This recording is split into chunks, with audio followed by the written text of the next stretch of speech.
Hello guys, welcome back to my channel. मी Smita. So मागच्या हप्त्यामध्ये आम्ही नाशिकला त्र्यंबकेश्वरला गेलो होतो. एक विधी करायचा होता म्हणून. नारायण नागवेचा विधी होता हा. कारण नारायण नागवेळी हा असा विधी आहे जो त्र्यंबकेश्वर येथेच केला जातो. त्या व्यतिरिक्त तो विधी कुठेही केला जात नाही. तर आम्ही त्या विधीसाठी तिथे गेलो होतो. 3 दिवसांचा हा विधी होता. 3 दिवसात मला ते विधीमध्ये जे काही होतं ते शूट करायचं होतं. म्हणजेच मला एक पूर्ण व्लॉग बनवायचा होता. पण मला व्लॉग काही बनवायला जमलं नाही. आणि तो विधी असा होता की ते त्या विधीमध्ये ते शूट करणं मला त्यावेळी योग्य वाटलं नाही. सो मी ठरवलं होतं की व्लॉगमध्ये थोडीशी मी इन्फॉर्मेशन देईल. आणि सतत 3 दिवस पाऊस असल्या कारणाने मला व्लॉगही बनवायला जमलं नाही. म्हणून मी मुद्दाम आज हा व्हिडिओ बनवते आहे. कारण मला या व्हिडिओमधून तुम्हाला थोडीशी इन्फॉर्मेशन द्यायची आहे. सो चला आपण व्हिडिओला सुरुवात करूया. तर मी काही पॉइंट्स नोट केलेले आहेत. म्हणजे प्रवास खर्च, त्यानंतर प्रवास कसा केला आम्ही, किती आम्हाला खर्च झाला, विधीला किती खर्च झाला, हे सगळं मी तुम्हाला या व्हिडिओमधून सांगते. तर सगळ्यात आधी आम्हाला प्रवास खर्च कसा झाला. तर आम्ही जाण्यासाठी 4 व्हीलर बुक केली होती, ज्याचा आम्हाला टोटल 9,000 खर्च झाला. आणि तुम्ही बसद्वारे किंवा ट्रेनद्वारे देखील जाऊ शकता. तर आमच्या इथून त्र्यंबकेश्वरला आम्ही एकतर इगतपुरी मार्गे गेलो, जेथे तुम्हाला कसारा घाट लागेल. तेथे टोटल जाण्यासाठी 180 किलोमीटरच्या वरती हा रस्ता आहे आणि जाण्यासाठी जवळपास 4 ते 5 तास तुम्हाला लागतीलच. त्यानंतर दुसरा जो रूट आहे तो वाडा जव्हार मोखाडा या मार्गे आहे. तर त्यानंतरचा पॉइंट आहे रूम अवेलेबिलिटी. तर तुम्ही जाताना आधी प्री बुकिंग करून जा, ऑनलाईन बुकिंग करून जा. कारण येथे रूमचा खूप प्रॉब्लेम होतो. आम्ही जेव्हा गेलो तेव्हा आम्ही देखील खूप साऱ्या इश्यूजना फेस केलं होतं. कारण बघा, सॅटर्डे संडे तर फुल बुक असतं. आणि सॅटर्डे संडे जर तुम्हाला रूम हवा असेल, तोही चांगला हवा असेल, तर पर डेचं जे रेंट आहे ते 4,000 असतं. प्रत्येकाचं वेगवेगळं असतं. पण 4,000 तर ही स्टार्टिंग आहे. तर यावरूनच तुम्ही अंदाज लावा की तुम्हाला रूमचा किती प्रॉब्लेम होऊ शकतो. तर आम्ही गेल्यावर आम्हाला आधी रूम मिळाला होता, तो काही आम्हाला आवडला नाही. आणि तुम्हाला व्लॉगमध्ये दिसतच असेल की मी किती एक्सायटेड आहे रूम बघून. कारण दुसरा जो रूम आम्ही बघितला तो खूप चांगला होता, पण त्याचं रेंट 2,500 आम्हाला पडलं पर डेचं. तर तुम्हाला मी हेच सजेस्ट करेन की तुम्ही आधी जाल तर प्री बुकिंग करून जा. तुमच्या गुरुजींजवळ राहण्याची व्यवस्था असेल किंवा त्यांच्या ओळखीमध्ये कुठे रूम मिळत असतील तर तुम्ही आधी त्यांना विचारा आणि नंतर मग तुम्ही बुकिंग करा. मलाही माहीत नव्हतं.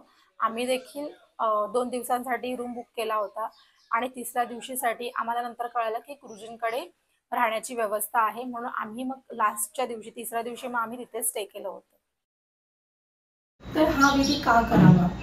तर जेव्हा किंवा तुमच्या पूर्वजांच्या हातून एखाद्या नागाची हत्या झाली असेल किंवा नागाला मारण्यास सहाय्य केलं असेल किंवा त्यांचा अकाली मृत्यू झाला असेल, त्यांच्यावर कोणतेही श्राद्ध किंवा कोणतेही अंतिम संस्कार झाले नसेल, त्यांची इच्छा अपूर्ण राहिली असेल, त्यामुळे काय होतं, त्याचा जो त्रास आहे तो वंशजांना भोगावा लागतो.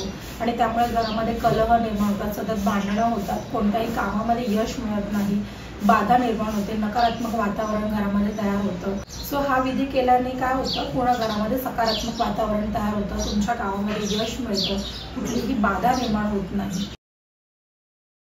विधीचे चार्जेस. तर प्रत्येक गुरुजींच्या विधीचे चार्जेस वेगवेगळे असतात. प्रत्येक विधीचे चार्जेस वेगवेगळे असतात.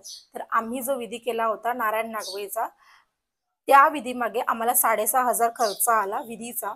आणि त्यामध्ये आम्हाला सोन्याच्या नागाची प्रतिमा देखील नव्हती.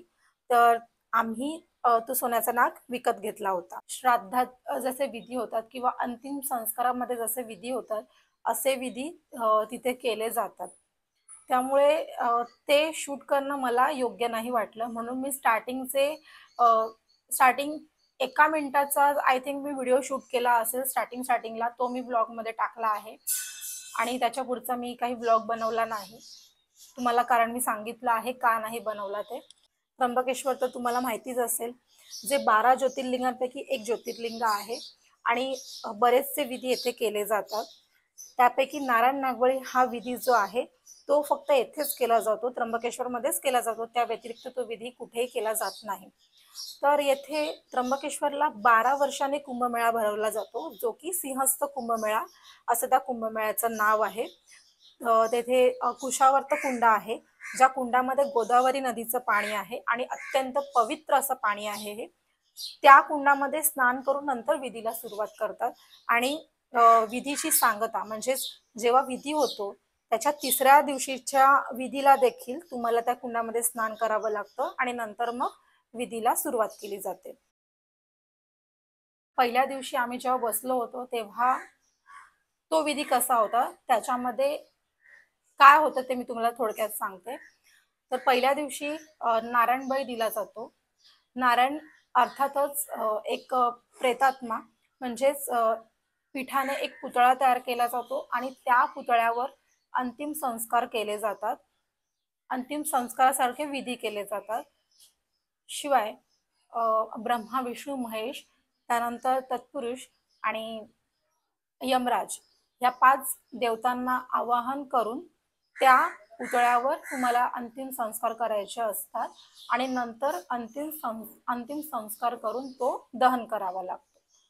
आणि दुसऱ्या दिवशीच्या विधीमध्ये नागावर विधी केले जातात, म्हणजेच पिठाने नाग तयार केला जातो आणि त्या नागावर विधी करून तो नाग दहन केला जातो। आणि 3ऱ्या दिवशी एक सोन्याच्या नागाची प्रतिमा तुम्ही जी घ्याल त्यावर आणि गणपती बाप्पांच्या मूर्तीवर त्यांचे पूजन करून त्या विधीची सांगता करतात। तर असा हा विधी 3 दिवसांचा असतो जो तेथे केला जातो। त्यानंतर आपण विधी व्यतिरिक्त कुठे जाता येतं याबद्दल जाणून घेऊया। तर तुम्हाला फिरण्यासाठी जवळपास ब्रह्मगिरी पर्वत आहे, जिथे तुम्ही ट्रॅकिंग करू शकता। तिथे मंदिर आहे, एक जटा मंदिर आहे आणि दुसरं मुक्तादेवी मंदिर आहे। जटा मंदिर शंकराचं एक मंदिर आहे। असं म्हणतात ब्रह्मगिरीवर शंकराने जटा झाडल्या होत्या आणि त्यामुळे जटामधली गंगा तेथे अवतरली होती ब्रह्मगिरीवर आणि ब्रह्मगिरीवर गंगा गोदावरीचा उगम आहे। त्यानंतर दुसरं आहे, तुम्ही हरिहर फोर्टला पण जाऊ शकता, जवळपास तेथे 7 किलोमीटरचं अंतर आहे जाण्यासाठी। दुसरं आहे अंजनेरी पर्वत, जे की हनुमंतांचं जन्मस्थान आहे। त्यानंतर निवृत्तीनाथाचं मंदिर आहे त्र्यंबकेश्वरला, तेथे तुम्ही जाऊ शकता। हे फिरण्याची ही ठिकाणं आहेत, तुम्ही विधी व्यतिरिक्त ह्या ठिकाणावर तुम्ही जाऊन भेट देऊ शकता। पण जर तुम्ही विधी करण्यासाठी आला असाल तर तुम्ही कुठेही न जाता फक्त विधी करावी आणि 3ऱ्या दिवशी आपल्या मंदिरामध्ये जाऊन दर्शन करून तिकडनंच तुम्ही रिटर्न घरी यावं। विधी झाल्यानंतर तुम्हाला 40 दिवस पाळायचे आहेत, म्हणजेच तुम्हाला 40 दिवस सात्विक भोजन करायचं आहे, कोणतेही मांसाहारी भोजन करायचं नाहीये। 40 दिवस तुम्हाला कोणाच्या घरचं अन्न पाणी स्वीकारायचं नाहीये। जर तुम्ही ते खाल्लं असेल तर त्यांना तुम्ही मिठाई, फळे किंवा पैसे देऊ शकता। त्यानंतर एक असा प्रश्न एक पडतो, तो म्हणजेच उदक शांती। तर उदक शांती करायची आहे का?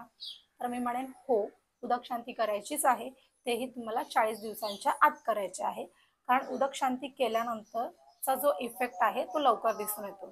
तर आता आपण जेवणाबद्दल बोलूया। तर तुम्हाला 3 दिवस सात्विक जेवण करायचं आहे, बिना कांदा लसूणचं, आणि तुम्हाला गोड काही खायचं नाहीये। तुम्हाला ते भटजी सांगतीलच विधीमध्ये की तुम्हाला गोड अन्न काही खायचं नाहीये, गोड पदार्थ शक्यतो तुम्हाला 2 दिवस टाळायचे आहेत। 3ऱ्या दिवशी विधी झाल्यानंतर तुम्ही गोड पदार्थ खाऊ शकता। एक तिकीट मिळतं, त्या तिकिटावर तुम्हाला कांदा लसूण विरहित जेवण मिळतं, ते 3 दिवसांसाठी असतं, कारण 3 दिवस तुम्हाला सतत विधीवर बसावं लागतं आणि त्यामुळे तुम्हाला कांदा लसूण विरहित भोजन मिळणं गरजेचं आहे। सो हे 3 दिवसांचं जे जेवण आहे ते एका ब्राह्मणाच्याच घरामध्ये मिळतं आणि त्यामध्ये तुम्हालाच काय, तुमच्यासारखे कितीतरी असे कपल्स असतात जे पूजेवर बसलेले असतात, त्यांना देखील हे कांदा लसूण विरहित जेवण मिळतं। तुम्हाला तुमचे गुरुजी सजेस्ट करतीलच, सांगतीलच, ते तुम्हाला नियम देखील सांगतील, पण आम्हाला आमच्या गुरुजींनी जे नियम सांगितले आहेत, जे काही सांगितलं आहे ते मी तुम्हाला या व्हिडिओमधून सांगते आहे। आणि जेवढं जास्तीत जास्त तुम्ही या नियमांचं पालन कराल तेवढा जास्त लवकर इफेक्ट तुम्हाला दिसून येईल। त्यानंतर इथे कुठल्या कुठल्या प्रकारचे विधी केले जातात, तर एक म्हणजे नारायण नागोलीचा विधी केला जातो, त्यानंतर कालसर्प आहे, कुंभविवाह आहे, त्रिपिंडी श्राद्ध आहे, पितृदोष आहे, त्याच्यानंतर ग्रह शांती आहे. हे असे विधी तिथे केले जातात. आता विधीसाठी काय काय लागतं ते मी तुम्हाला सांगते. जर तुम्हाला तुमच्या गुरुजींनी सांगितलं असेल तर वेल अँड गुड, आणि जर नसेल सांगितलं तर मी तुम्हाला सांगते. तुम्हाला विधीसाठी सगळ्यात आधी पांढरे शुभ्र कपडे लागतील, जे की न वापरलेले असावेत. पांढरे शुभ्र नसले तर तुम्ही काळा रंग सोडून, हिरवा रंग सोडून कोणतेही कपडे घालू शकता, पण शक्यतो तुम्ही पांढरे कपडे घालण्याचाच प्रयत्न करा.